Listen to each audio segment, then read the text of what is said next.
rencontre à tout prix, voilà le titre de ce C'est dans l'air ce soir. Et pour répondre à vos questions, vos interrogations sur ce sujet ce soir avec nous sur ce plateau, Bénédicte Anne, la fondatrice du Café de l'Amour. Avec nous aussi sur ce plateau un autre fondateur de moyens de rencontre Internet cette fois, Ludovic Hurault. Vous créez le site Attractive World qui se veut haut de gamme. Face à vous, le psychiatre Philippe Breneau.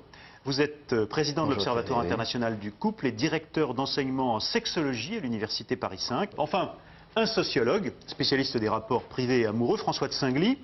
Alors, on est en train de vivre une mutation dans le rapport amoureux, un changement, notamment peut-être un retour à la réalité. Est-ce que vous êtes d'accord avec cette analyse? Je suis assez d'accord avec ça. En fait, on s'est rendu compte qu'on était passé assez rapidement avec les sites internet du tout virtuel et une démarche assez individualiste.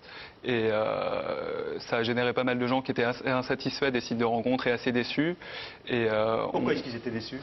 Parce que déjà beaucoup trop de monde sur un site. À partir du moment où vous mettez des millions de personnes sur un même site, vous passez un temps fou à rencontrer quelqu'un qui vous correspond. Et peut-être un sentiment de manque de confiance parce que vous ne savez pas forcément sur qui vous allez tomber. C'est-à-dire que vous, créateur de sites internet dédiés à la rencontre amoureuse notamment, vous essayez de créer des événements pour ramener à la réalité, c'est-à-dire à la vie réelle et pas rester dans le virtuel. On va même un petit peu plus loin que ça, c'est-à-dire qu'on crée quelques événements, mais c'est surtout on permet à nos membres de créer des événements, c'est-à-dire qu'on met en place un calendrier des événements où chacun peut créer un événement quel qu'il soit. Ça peut être d'un apéro à la maison jusqu'à un pique-nique ou un week-end sportif ou un voyage, mais l'idée c'est qu'au lieu de se rencontrer en face à face, on va se rencontrer en groupe de manière un peu plus naturelle. Est-ce que c'est réel? Est-ce que vraiment c'est pour recréer une convivialité tout simplement? En fait c'est pour recréer de la confiance, c'est-à-dire que l'élément clé en fait dans une rencontre pour bien qu'elle se passe, c'est que c'est un élément de confiance. Et comment on trouve de la confiance généralement? On va dans son cercle d'amis, on va voir ses collègues et on rencontre des gens. Mais à partir du moment où on a épuisé ce cercle relationnel dans lequel on se sent en confiance, on a besoin d'aller ailleurs et de se sortir de ce cercle relationnel.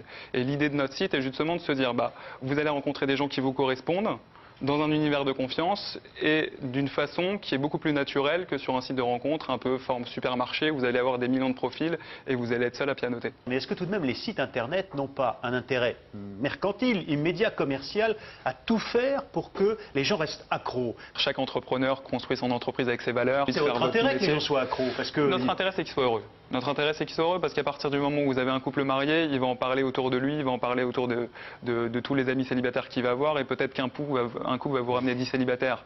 Donc l'objectif dans toute entreprise, c'est de rendre un service et que le service soit rendu. Mais est-ce qu'il n'y a pas... oui.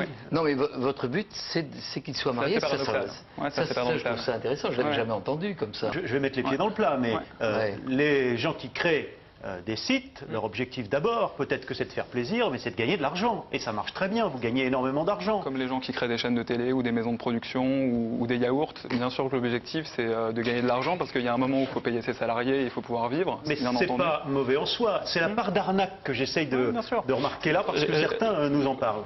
En fait, encore une fois, et moi je suis un jeune entrepreneur et c'est vrai que j'ai toujours été passionné par ça et toujours rêvé de me lancer dans cette aventure.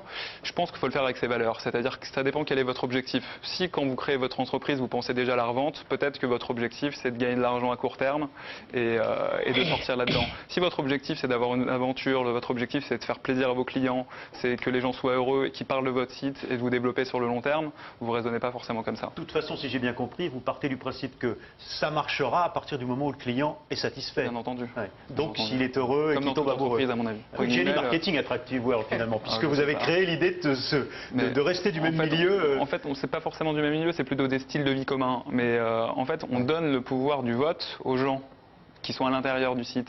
Et en fait, on se rend compte que en fait, la façon dont ça se passe, c'est qu'un homme qui va, prenons un exemple, un homme de 35 ans qui s'inscrit, qui habite en Ile-de-France, ce sont en priorité les femmes qui sont sur le site, qui cherchent un homme de 35 ans en Ile-de-France, qui vont voter pour lui et décider s'il rentre sur le site ou pas, avec l'intérêt qui s'implique beaucoup plus dans son inscription et de créer ce climat de confiance. Mais on se rend compte qu'avec ce vote, et on le voit objectivement, que les hommes ou les femmes, lorsqu'ils choisissent les nouveaux membres, effectivement, c'est la façon dont il va rédiger, c'est est-ce qu'il a passé du temps sur son inscription, c'est qu'est-ce qu'il fait dans la vie. Et ça, c'est quelque chose qu'on sent réellement, puisqu'on a besoin de le tester avec ce système de vote. Très bon week-end à tous, on se retrouve lundi pour ce C'est dans l'air. Merci de votre fidélité, très bon week-end avec nous sur France 5. Bonsoir.